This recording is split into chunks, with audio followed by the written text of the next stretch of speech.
Some students at South Grand Prairie High School volunteered their time today for a very special Veterans Day gesture. CBS News' J.D. Miles was with them at Antioch Life Park and Cemetery in Grand Prairie, where local civil rights leaders want to bring more attention to a neglected burial ground for black servicemen.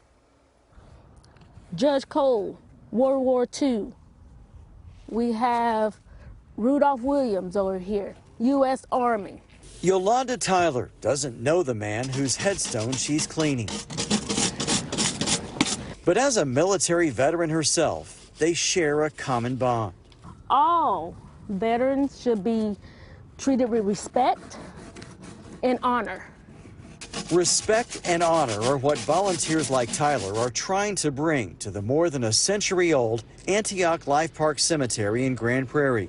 Among those buried, 92 black Army veterans whose only lasting symbol of their military service exists here. These individuals should not be forgotten.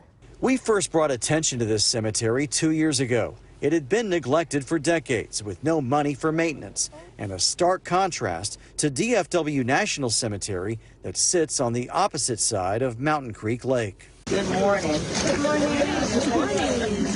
Today, South Grand Prairie High School students picked up trash and placed American flags at markers on the day before we honor veterans.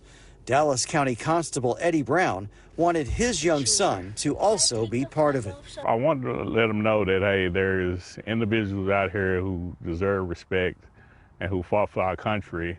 A fundraising campaign last year for new headstones at the unmarked graves of several veterans paid for some improvements. But as you can see, there are still so many grave sites and markers of veterans out here that are at serious risk of either coming out of the ground or being covered up by it. Until people get in their heart that all of these individuals that served our country that are resting at Antioch Life Park, that their sacrifices matter, then I think that we'll start moving forward. The VA has told caretakers of Antioch Life Park that it's up to federal and state lawmakers to approve the money needed for repairs, which means it will take someone who cares as much as this Navy veteran for meaningful change here.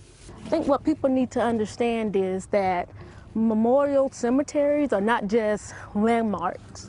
In Grand Prairie, J.D. Miles, CBS News, Texas. Doing important work there for sure.